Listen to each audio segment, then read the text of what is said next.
മിശിഹായിൽ പ്രിയമുള്ള സഹോദരി സഹോദരന്മാരെ, പ്രിയമക്കളെ, ഈ പ്രഭാതത്തിൽ യാക്കോബിന്റെ ലേഖനം 4-ാം അധ്യായം 6-ാം വാക്യം നമുക്ക് ധ്യാനിക്കാം.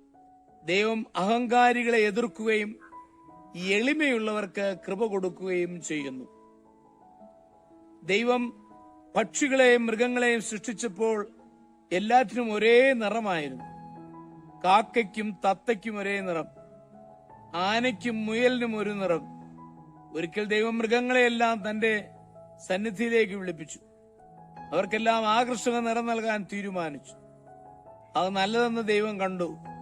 അപ്പോഴാണ് പക്ഷികൾക്കും ഇതുപോലെ നിറം നൽകിയാലോ എന്ന് ദൈവം ആലോചിക്കുന്നത്. അപ്പോൾ തന്നെ പക്ഷികളെയും വിളിപ്പിച്ചു. എല്ലാ പക്ഷികളും വന്നെത്തി. ആദ്യം വന്ന പക്ഷികൾക്കെല്ലാം ദൈവം ഏറ്റവും മനോഹരമായ നിറം നൽകി. അവ സൃഷ്ടാവിന് നന്ദി പറഞ്ഞു പറന്നുപോയി. കാക്കയ്ക്ക് ദൈവം സപ്തവർണ്ണങ്ങളാണ് ആദ്യം നൽകിയത്. പക്ഷെ അതിന് തൃപ്തിയായില്ല. തന്നെ ഇനിയും സുന്ദരിയാക്കണമെന്ന് അത് വാശി പിടിച്ചുകൊണ്ടിരുന്നു.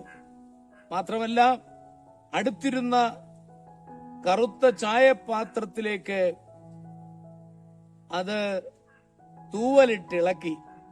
നിമിഷങ്ങൾക്കകം അഹങ്കാരിയായ കാക്ക കറുത്ത നിറമായി തീർന്നു.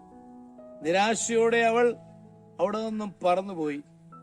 ഒടുവിൽ നിറങ്ങളെല്ലാം തീർന്നു കഴിഞ്ഞപ്പോഴാണ് രാപ്പാടി പക്ഷി അവിടത്തേക്ക് പറന്നു വന്നത്. അവൻ കിതച്ചുകൊണ്ട് പറഞ്ഞു, പ്രഭോ, എന്നോട് ക്ഷമിക്കണം. എന്റെ പിതാവ് രോഗിയായി കിടക്കയിലായിരുന്നു. ഞാൻ അദ്ദേഹത്തിന് മരുന്ന് നൽകാൻ നിന്നതുകൊണ്ടാണ് വൈകിയത്. അവന്റെ നല്ല സ്വഭാവം ദൈവത്തെ സന്തോഷിപ്പിച്ചു. ദൈവനെ ചേർത്തു നിർത്തി. ആ ചുണ്ടിൽ വിരൽ ചേർത്ത് താളം പിടിച്ചു.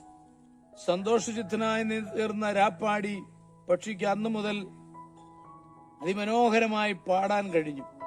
നിറങ്ങളെക്കാൾ ഹൃദ്യമായ സ്വരം ദൈവം അവയ്ക്ക് നൽകി. അതെ, എളിമയുള്ളവർക്കാണ് ദൈവം കൃപ നൽകുക. ആ ബോധ്യം എപ്പോഴും നമ്മുടെ ഹൃദയങ്ങളിൽ നിൽക്കട്ടെ.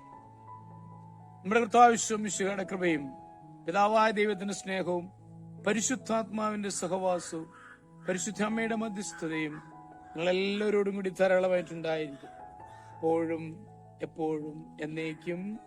ആമേൻ.